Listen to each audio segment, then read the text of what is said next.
9 দফা দাবিতে বৃহস্পতিবার হুগলির আরামবাগ ব্লকের তিরোল পঞ্চায়েতে ডেপুটেশন দিল আরামবাগের সিপিআইএম। দীর্ঘদিন ধরে বন্ধ থাকা 100 দিনের কাজ চালুর দাবিতে এবং পুরনো জব কার্ড বাতিল এবং নতুন জব কার্ড দেওয়া, সমস্ত কাঁচা বাড়িগুলোকে আবাস যোজনার তালিকা করে পাকা বাড়ির ব্যবস্থা করা, বার্ধক্য এবং বিধবা ভাতা যথাসময় দেয়া, বেহাল রাস্তা এবং নিকাশি ব্যবস্থা সংস্কার সহ বিভিন্ন দাবিতে এদিন পঞ্চায়েতে গিয়ে ডেপুটেশন দেয় সিপিআইএম এর নেতৃত্বরা। ছিলেন কৃষক সভার জেলা সম্পাদক স্নেহাশিস রায়, সিপিআইএম এর 1 নম্বর এরিয়া কমিটির সম্পাদক সুশান্ত মণ্ডল, ক্ষেত মজুর ইউনিয়নের সিআইটিইউ নেতা পূর্ণেন্দু চট্টোপাধ্যায়, উত্তম সামন্ত, আরামবাগের প্রাক্তন সিপিআইএম এর সাংসদ শক্তিমোহন মালিক, কাজী আব্দুল রফ, তপন মুখার্জি, সুশান্ত চক্রবর্তী সহ অন্যান্য নেতৃত্ব কর্মী সমর্থকরা। সিপিআইএম নেতৃত্বদের দাবি, তিরোল অঞ্চলের বিভিন্ন গ্রামে রাস্তার হাল বেহাল অবস্থায় পড়ে রয়েছে, সেসব রাস্তাগুলোকে দ্রুত সংস্কার করতে হবে বলেও জানান তারা।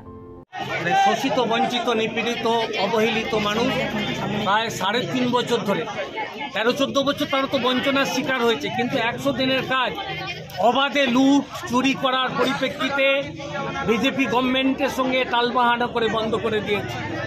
যে কাজ বামপন্থী সরকারের আমলে 2005 সাল এ দাবি করে 2006 সাল থেকে চালু হয়েছে। আবার আমাদের সারা ভারত ক্ষেত মজুর ইউনিয়ন হাইকোর্টে আবেদন করে মানুষের স্বার্থে আমরা জিতেছি এবং তার পরিপ্রেক্ষিতে 1 আগস্ট থেকে কাজ দিতে হবে। সেই 1 আগস্ট থেকে এই অসহনীয় দুঃখের কষ্টি পাথরে কঠিন পরীক্ষায় উত্তীর্ণ মানুষ যাতে কাজ পায় তার ব্যবস্থা করতে হবে। এছাড়াও আবাস যোজনায় যারা বাড়ি পায়নি, 3তলা বাড়ি আছে, তারা টাকা পেয়েছে বাড়ি, আর গরিব মানুষ তাল পাতা ছাউনি, তারা বাড়ি পায়নি। আমরা বলছি তাদের প্রত্যেকের অবিলম্বে আবাস যোজনার তালিকায় আনতে হবে। এছাড়াও আপনারা যদি দেখেন প্রতিটি গ্রামের রাস্তা এবং আমাদের নিকাশি নালার ভয়ঙ্কর অবস্থা। নৈশালের কাছে প্রায় কয়েক হাজার বিঘে নীলের ট্রেনের জলে নষ্ট হচ্ছে, কৃষক ক্ষতিগ্রস্ত হচ্ছে। এছাড়া একটা বাড়ি করতে গেলে আবাস যোজনা বাড়ি 15,000 20,000 টাকা দাবি করে নেওয়া হচ্ছে। তিরোল অঞ্চলে কোটি কোটি টাকা সম্পদ ছিল, সে গাছ অবাধে কাটা হচ্ছে, তার কোনো হিসাব নেই। তারই বিরুদ্ধে আজকে আমাদের প্রতিবাদ সভা, বিক্ষোভ সভা, আমাদের দাবি আদায় না করা পর্যন্ত আমরা এখান থেকে যাচ্ছি না। ক্ষেত মজুর মানুষ তারা লাইন দিয়ে আছেন, তাদের ফর্ম দেবেন, তাদের ফর্ম অবশ্যই তাদের জমা নিতে হবে, এই দাবি আমাদের আছে। দাবি মানতে হবে। আমাদের দাবি আছে 9 দফা দাবি ছাড়াও বিশেষ দাবির মধ্যে আরো 14 দফা, অন্যান্য দাবির মধ্যে 3 দফা, 14 নয় 23 থেকে 26 দফা আমাদের দাবি আছে। এই দাবি প্রত্যেকটাই সঙ্গত, এই সঙ্গত দাবি নিয়েছে। এছাড়া মানুষকে মানুষ বলে মনে করা হয়, গরিব মানুষকে যে মর্যাদা দেওয়ার ব্যাপার, কোনো রকম মর্যাদা দেওয়া হয়নি। লুট, তোলাবাজি, নারী নির্যাতনের মধ্য দিয়ে সরকার চলছে। মাননীয় প্রধান জানতে পারলাম এখানে আমাদের মা বোনেরা এসেছিলেন প্রায় 50 জন, তাদেরকে দূর করে দিয়েছে অফিস থেকে। কি তার অধিকার আছে পঞ্চায়েত থেকে দূর করে দেবে? তাদের কার্ড, তারা যাদের ফর্ম নিয়ে লাইনে দাঁড়িয়েছিলেন তাদেরকে তাড়িয়ে দেওয়া হয়েছে দূর দূর করে। আমরা জানতে চাইব এই মাননীয় প্রধানের কাছে, কেন তাদের তাড়িয়ে দিয়েছেন? কি তার অধিকার আছে?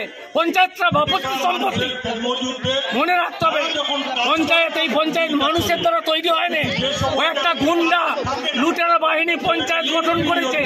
আর যদি অবাধে ভোট হতো, তিরোল গ্রাম পঞ্চায়েত বাম পঞ্চায়েত থাকতো, এটা আমরা জোর গলায় বলতে পারি।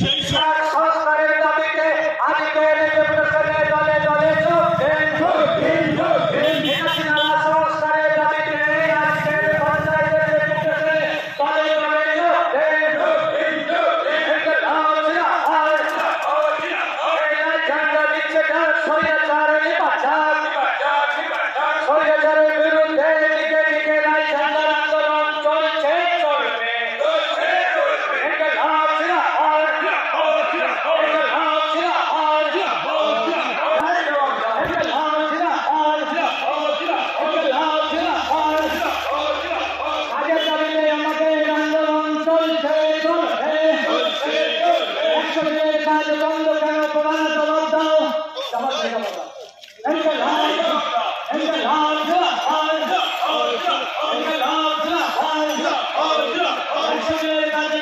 আজকে আন্দোলন চলছে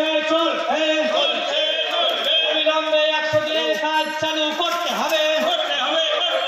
100 দিনের কাজ বন্ধ কেন প্রধান সাহেব জবাব দাও। জবাব তোমায় দিতেই হবে।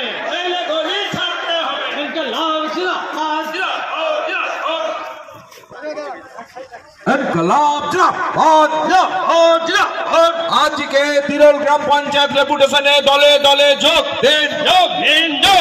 তৃণমূলের দুর্নীতির বিরুদ্ধে সমস্ত মানুষ এক হও। গোষ্ঠীর ষষ্ঠী পুজো আমাদের যারা জানে পুকুর চুরি হলো। কেন্দ্রীয় সরকার টাকা দেয়, তারা যখন হিসেব চাইল এরা হিসেব দিতে পারলো না, নানা রকম অজুহাত। তারা হচ্ছে কেন্দ্রীয় সরকারে যারা আছে বিজেপি, তারা সাধারণ মানুষের চরম বিরোধী। তাদের রাজনীতি আমাদের পরবর্তী নেতারা